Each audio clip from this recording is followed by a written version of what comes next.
Bonjour, bienvenue à Lumière du Monde, votre émission diocésaine télévisée. Marie-Josée avec mon collègue Jasmin. Allô. Allô à toi. Alors aujourd'hui, à l'émission. Alors, au mois d'août dernier, il y a eu un très beau rassemblement à notre sanctuaire pour la paix, qui est l'Église Saint-Sacrement de Québec, en communion avec les chrétiens d'Irak. Oui.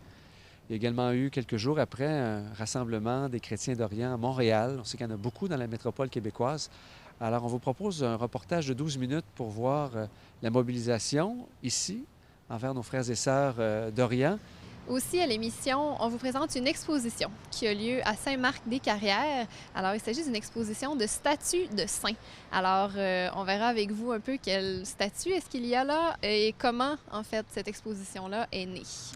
Et pour débuter cette émission, on vous parle d'Alphonse Desjardins, qui est le fondateur, bien sûr, du mouvement Desjardins. Mais Alphonse Desjardins était un grand croyant. Et vous allez voir dans ce reportage préparé par Daniel Desmarquis à quel point le témoignage de Jésus-Christ a vraiment changé sa vie et a inspiré le mouvement coopératif.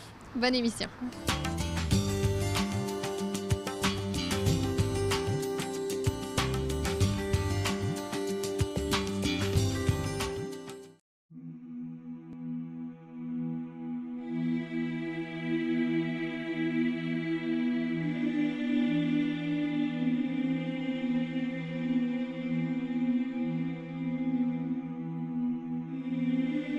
La pertinence de sa foi, elle tient dans son regard du temps.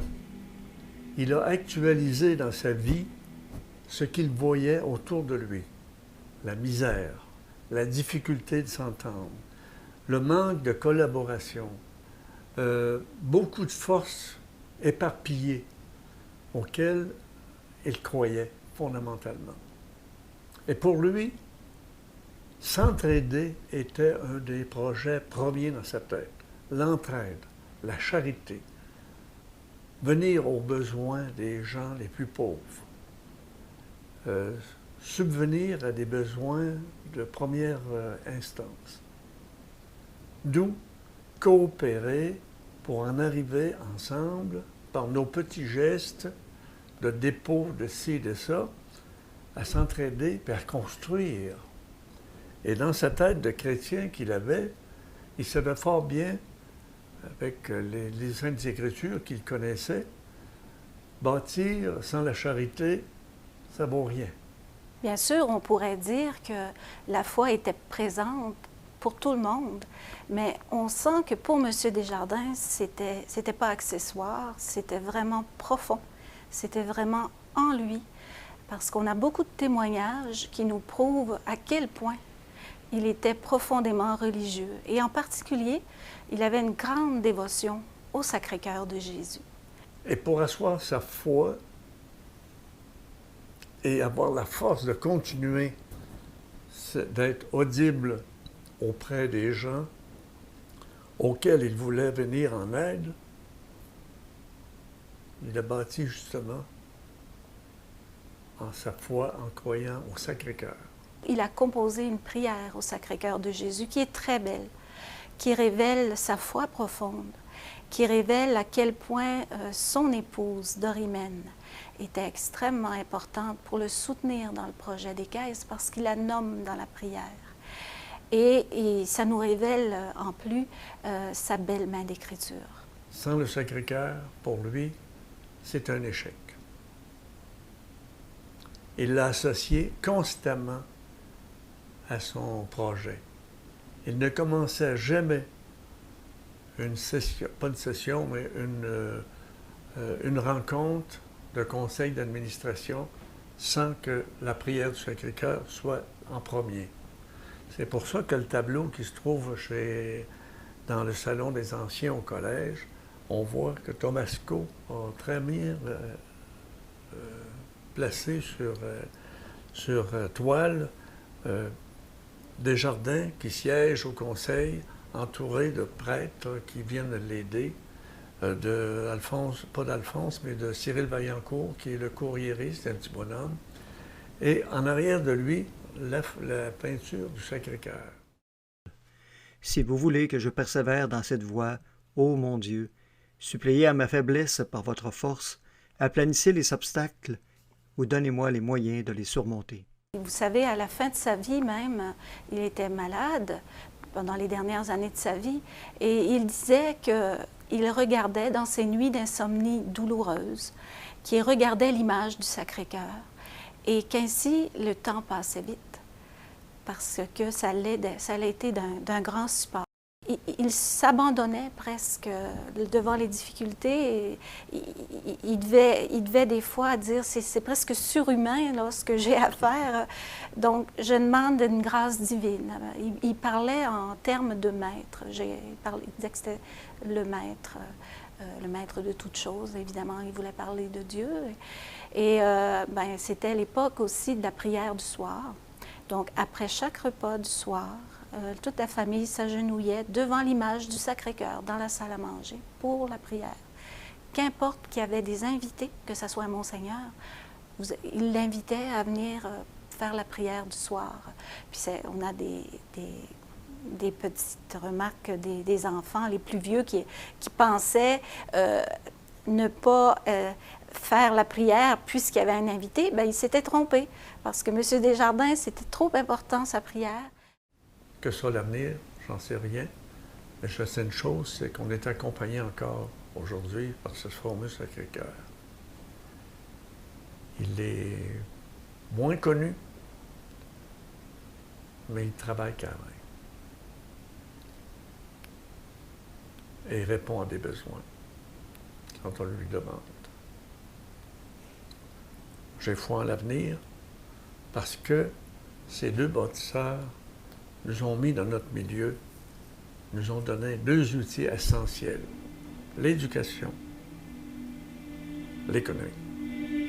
Daignez, ô Jésus, diriger, inspirer mon activité, quelle qu'en soit la fin dans vos desseins éternels.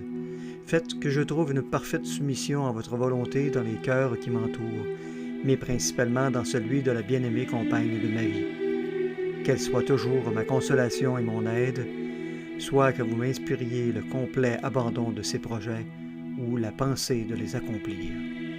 Ainsi soit-il.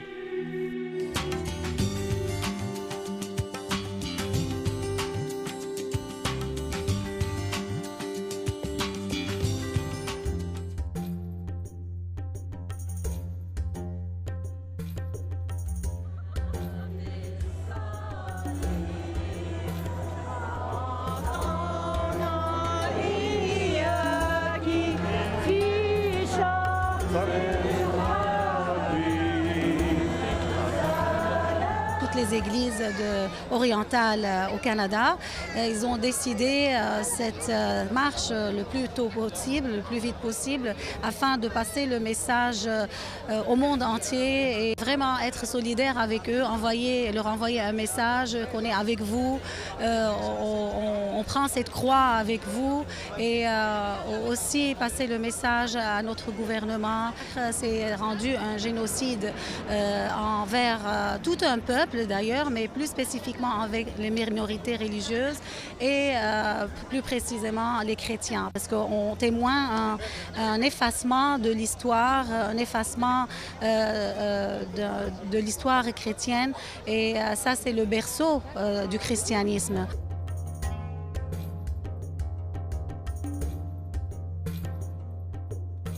Le pape François a lancé un appel à se mobiliser en faveur de nos frères et de nos sœurs en Irak. Et c'est inacceptable ce qui se passe là-bas, nous le savons tous, et cela nous touche et même a quelque chose pour nous choquer véritablement. Alors, à l'instant même, nous entrons en communication avec l'Irak. Alors, l'auxiliaire patriarcal syriaque catholique et ancien archevêque de Mossoul, Monseigneur Georges Kasmoussa. Je vous remercie pour cette attention que vous nous donnez. Et exactement, nous passons une phase très difficile de notre histoire chrétienne en Irak. Parce que nous avons ce que nous appelons la plaine de Ninive, qui contient environ 100 000 chrétiens. Et c'est là que l'histoire, la substance de la chrétienté irakienne, donc en quelques heures, en 24 heures durant, tous ces chrétiens ont dû quitter leur ville. Mais aussi, il y a des gens qui avaient des terrains, des fermes, qui avaient des maisons, et ils ont tout perdu. Pourquoi? Pour trois choses. Tout d'abord, pour leur sécurité.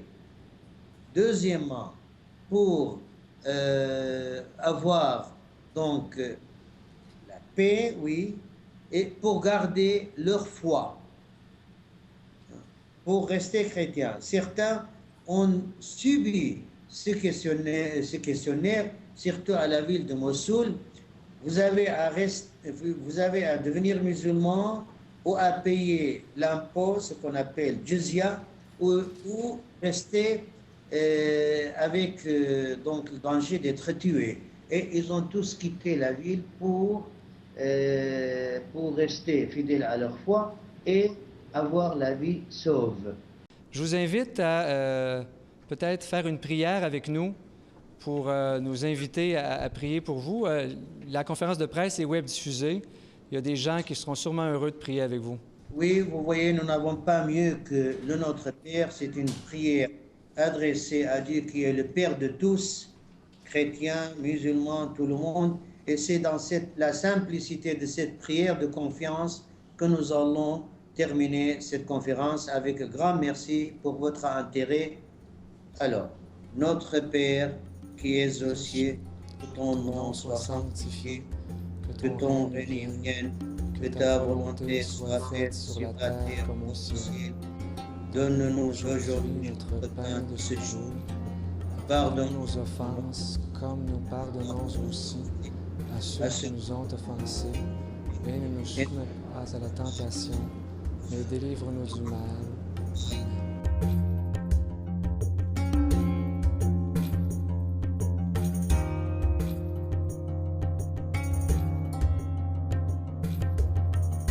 Alors, les gens se sont réunis sur le pavé de l'église avec un symbole, c'est la lettre N en arabe.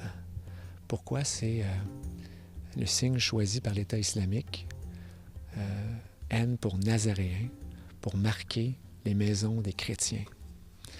Alors, c'est un symbole très, très dur qui a obligé des familles à quitter tout pour ne pas renoncer à leur foi. Mais aujourd'hui, à travers le monde, c'est un signe de solidarité. On le voit beaucoup circuler sur les réseaux sociaux encore aujourd'hui. Si on avait à poser ce geste, choisir de tout quitter ou renoncer à notre foi, qu'est-ce qu'on ferait, nous, comme chrétiens? Alors, c'était un choix interpellant pour nous et un beau signe de solidarité avec nos frères et sœurs dans la foi. Nous venons de Montmagny. J'avais pris cette semaine à la radio, à Radio-Canada.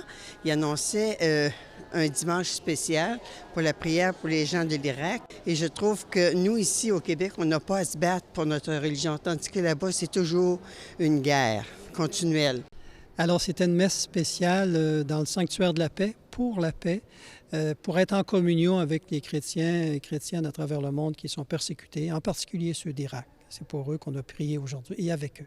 Bien, c'était vraiment d'élargir, d'ouvrir notre cœur à tous les groupes à travers le monde qui vivent la persécution, toutes les minorités religieuses.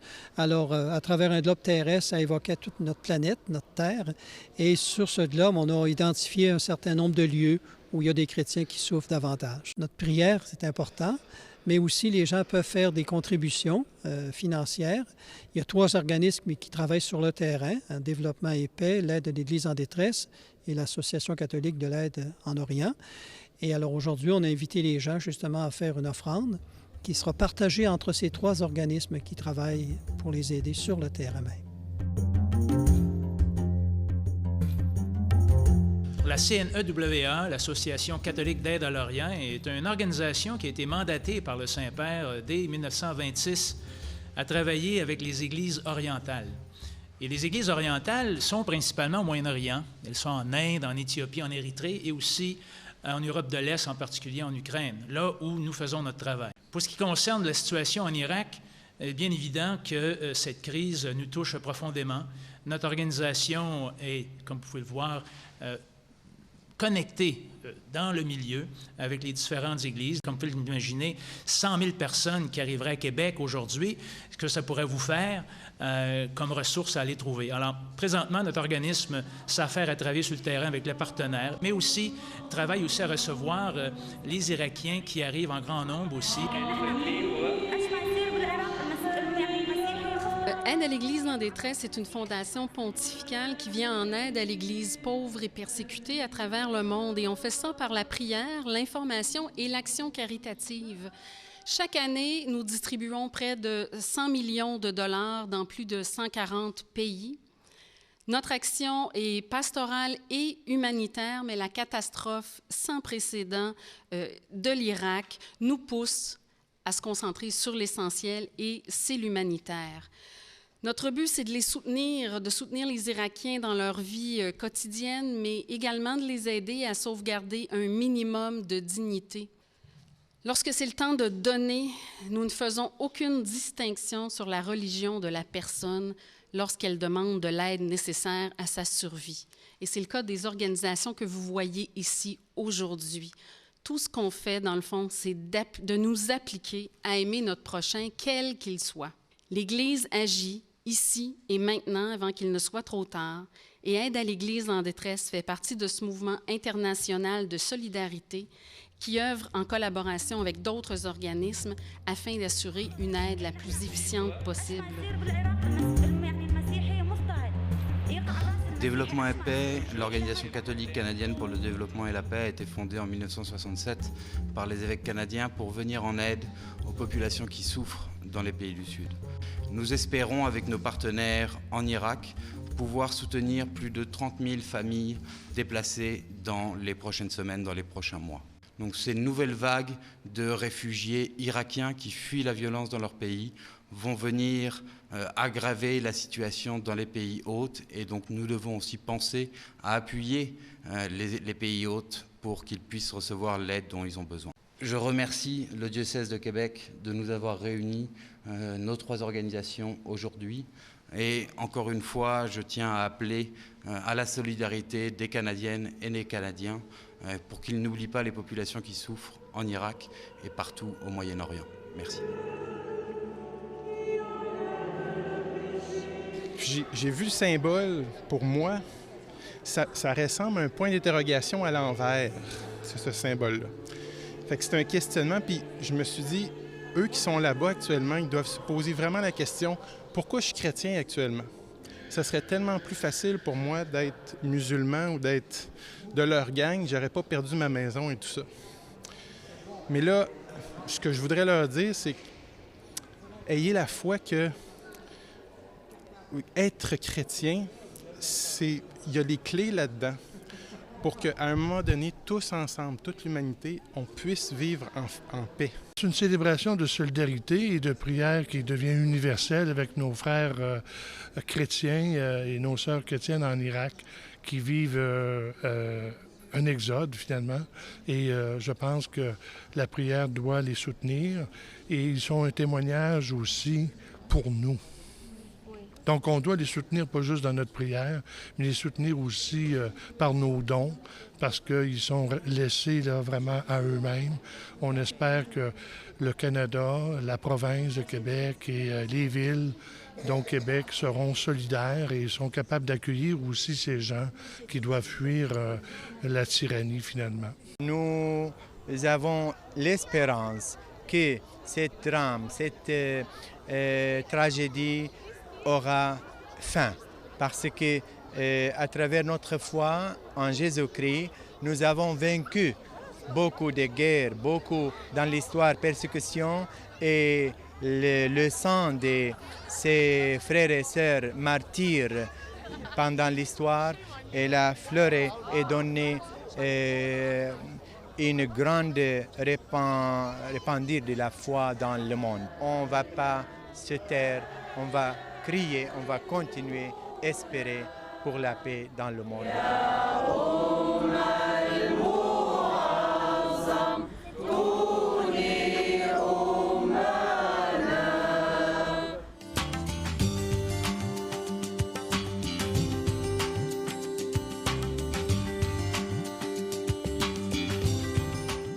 Notre équipe s'est déplacée cette semaine dans la région de Port-Neuf et plus précisément à Saint-Marc-des-Carrières pour rencontrer un prêtre qui a fondé une maison bien spéciale, la Maison Toussaint. Nous allons le visiter pour vous.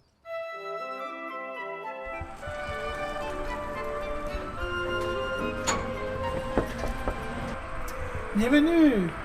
Bonjour! Venez voir les saints, venez vous enrichir de leur présence. Merci.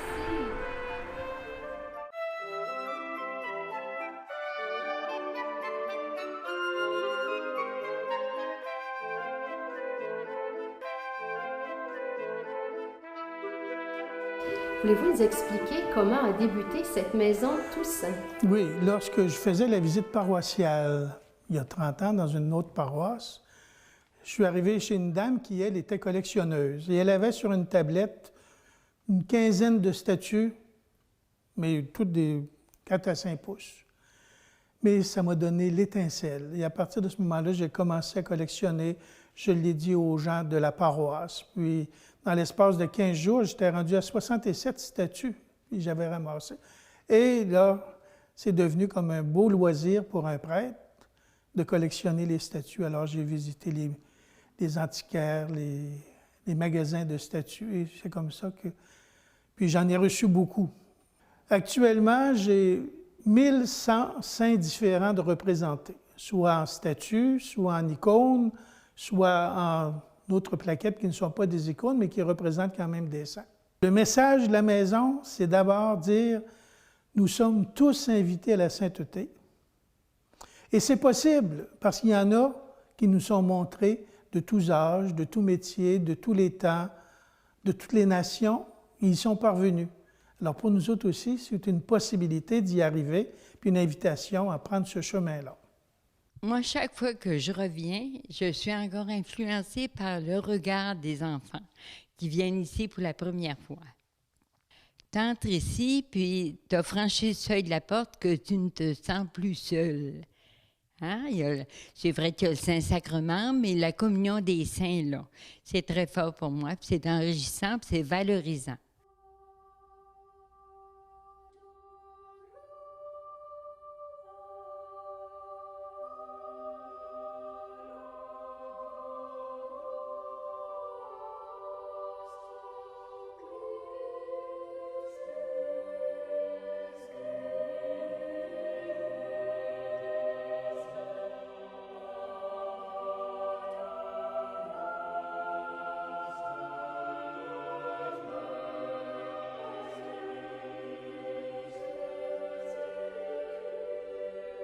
Une autre caractéristique de la maison ici, c'est que, à cause du goût des icônes, c'est dans l'Église d'Orient qu'on a développé le culte, bien ici, je dirais, il y a un aspect œcuménique dans ce sens-là, qu'on voit les saints de l'Église d'Orient, pas juste les saints de l'Église d'Occident. Les gloires canadiennes, je trouve ça intéressant, parce que souvent, on dit, bien, l'Église du Québec, là, des saints, on n'a pas beaucoup. Mais alors, si on regarde le mur ici, vous avez plusieurs gloires canadiennes. Alors, ça nous donne le goût de dire, bien, on appartient à une Église qui a de la vie, une Église qui a produit des saints, une Église qui a été féconde. Il s'agit pour nous autres maintenant de continuer le même chemin. Quand je rentre ici, j'ai l'impression d'entrer dans un stade.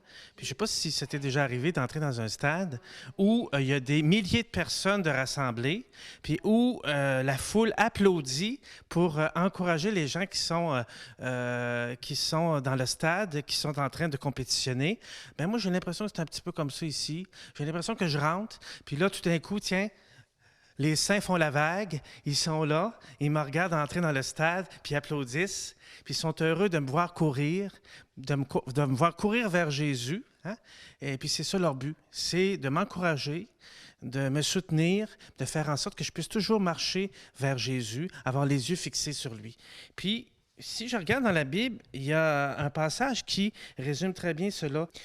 Ça dit « Ainsi donc, nous aussi, entourés de cette immense nuée de témoins, courons avec endurance l'épreuve qui nous est proposée, les yeux fixés sur Jésus, qui est à l'origine et au terme de la foi. » Alors, c'est ça, hein? C'est de se fixer les yeux sur Jésus et de continuer à courir, peu importe les circonstances. Puis les saints ont de quoi nous apprendre là-dedans. Ce n'est pas simplement des exemples passés. Ils sont réellement présents. On peut être en communion avec eux. Et, d'une certaine manière, c'est notre avenir, puisque c'est ce qu'on est appelé nous-mêmes à devenir. Bien, ça m'inspire beaucoup. On essaie de faire comme eux, hein? Un petit grain de sable sur un gros tas de sable, là, être notre foi. Mais quand même, ça nous inspire à devenir meilleurs, puis à aider les gens, puis prendre soin des malades, puis tout ça. Là. Fait que c'est très intéressant.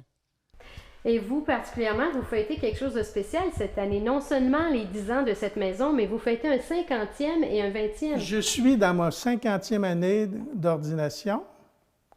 Puis en même temps, ça fait 25 ans que je suis membre actuel de la famille Myriam Bethléem. Alors 25, 10, 50, c'est une belle année de fête. Alors j'invite tous les saints à me faire des cadeaux.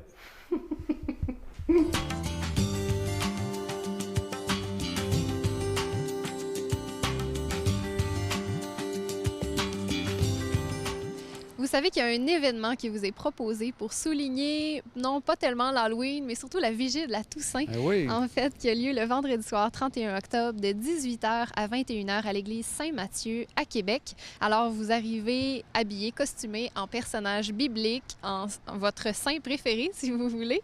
Alors, c'est une belle fête familiale et pour tous. Tous les détails sont sur le www.ecdq.org.